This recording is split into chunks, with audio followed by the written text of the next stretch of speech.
De tels cils, c'est littéralement le pire cauchemar de tout maquilleur. Longs, rigides, poussant directement vers le bas. Beaucoup, en voyant une telle base, ont tout simplement envie d'annuler le rendez-vous.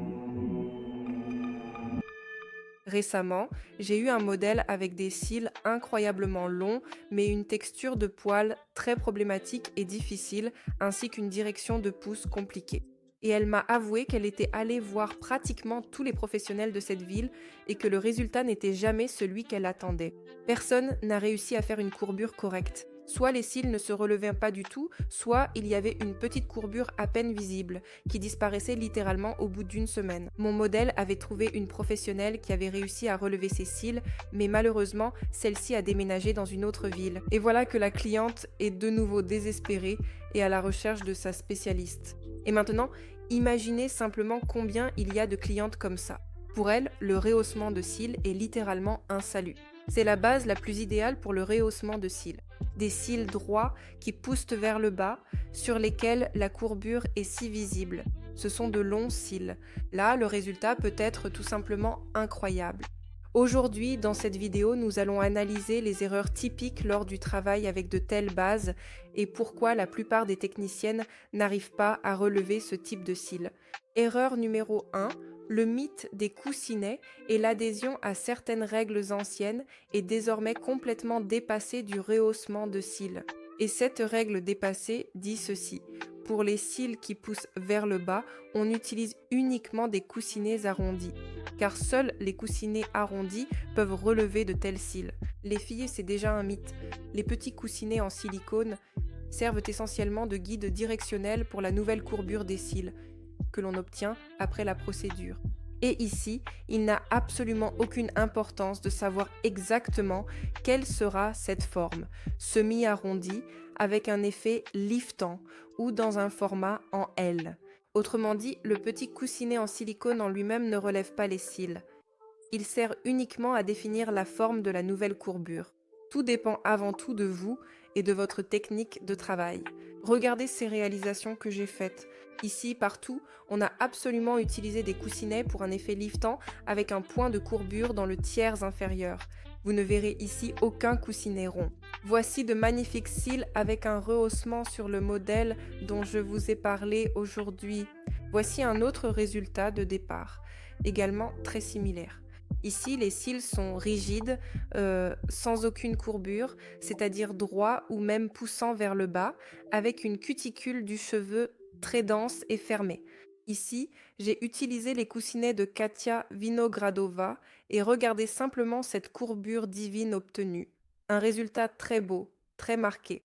La suivante, la troisième modèle, a également un résultat de départ similaire. Et ici, j'ai également utilisé les coussinets de Katia Vinogradova.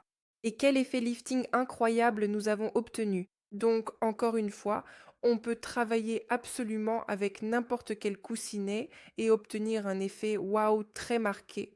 Lorsque vous vous en tenez à ce type de vieilles règles totalement obsolètes qui ont cessé d'être pertinentes il y a déjà 5 ans, vous vous privez de la possibilité d'obtenir des courbures aussi marquées et vraiment magnifiques. Pour les cils rigides qui poussent vers le bas, on peut utiliser des coussinets arrondis ou des coussinets pour un effet lifting.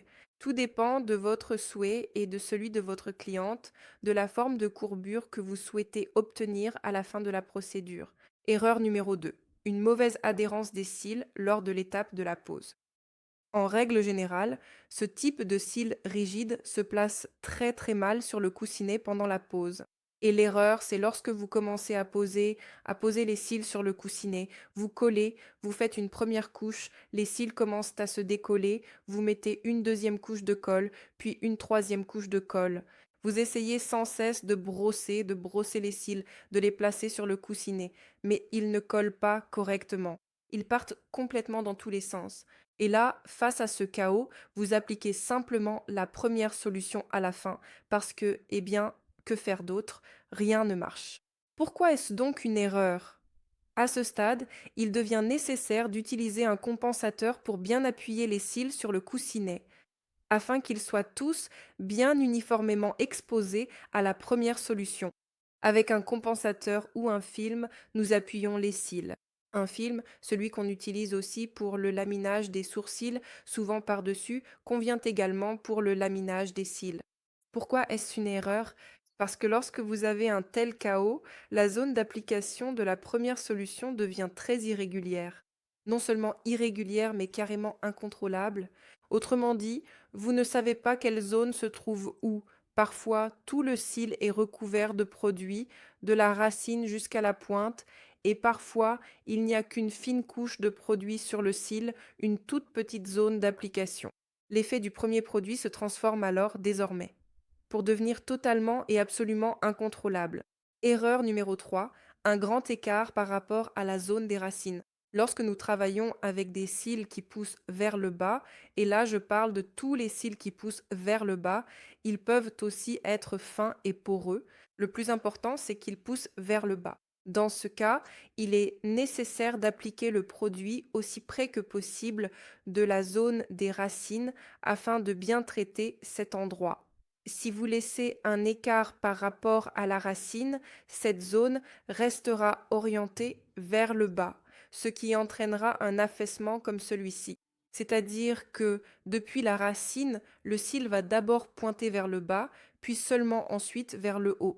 Cela donnera donc un effet très faible lors du rehaussement des cils et en plus, ce sera bien un résultat assez étrange.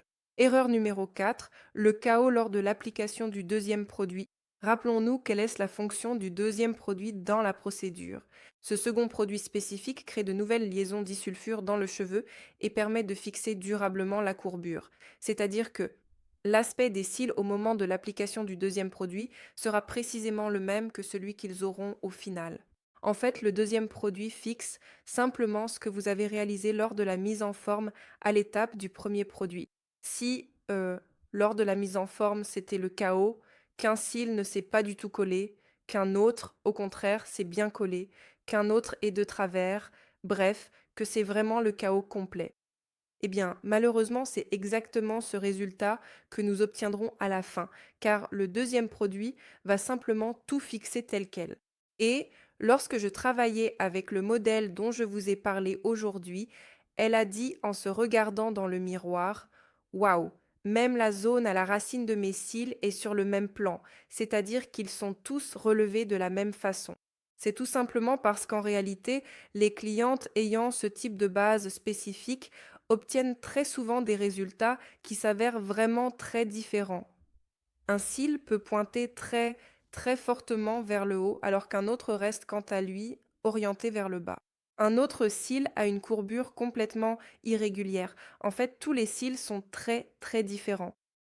Et bien sûr, cela donne un résultat vraiment inesthétique. Et mon modèle a été agréablement surprise par la courbure uniforme sur un même plan. Et cela, en fait, c'est le standard du rehaussement. Et cela devrait toujours être ainsi. L'erreur numéro 5 concerne l'éthique du professionnel. Parfois, les techniciennes disent: Eh bien, c'est juste que vos cils sont comme ça, ils ne prennent pas le rehaussement. Ou bien: Je travaille depuis 2 ans, vous êtes la première à me dire que la courbure n'a pas pris. Tout le monde est satisfait, il n'y a que vous. Eh bien, mes amis, c'est tout simplement un mensonge et une manipulation, un transfert de la responsabilité du résultat de la procédure sur le client. Je fais du rehaussement de cils depuis 6 ans et moi aussi j'ai eu des résultats vraiment très mauvais, vraiment très mauvais. Moi aussi, il m'est arrivé de ne relever qu'une partie des cils tandis que l'autre moitié restait droite. Il m'est aussi arrivé de ne pas relever les cils du tout, je n'obtenais aucune courbure, mais j'ai toujours essayé d'être sincère avec mes clientes et de leur dire honnêtement: oui, aujourd'hui ça n'a pas marché et je vais chercher à comprendre pourquoi. Cela force réellement le respect et la cliente voit que vous progressez et pourra revenir vers vous une fois que vous aurez amélioré vos compétences.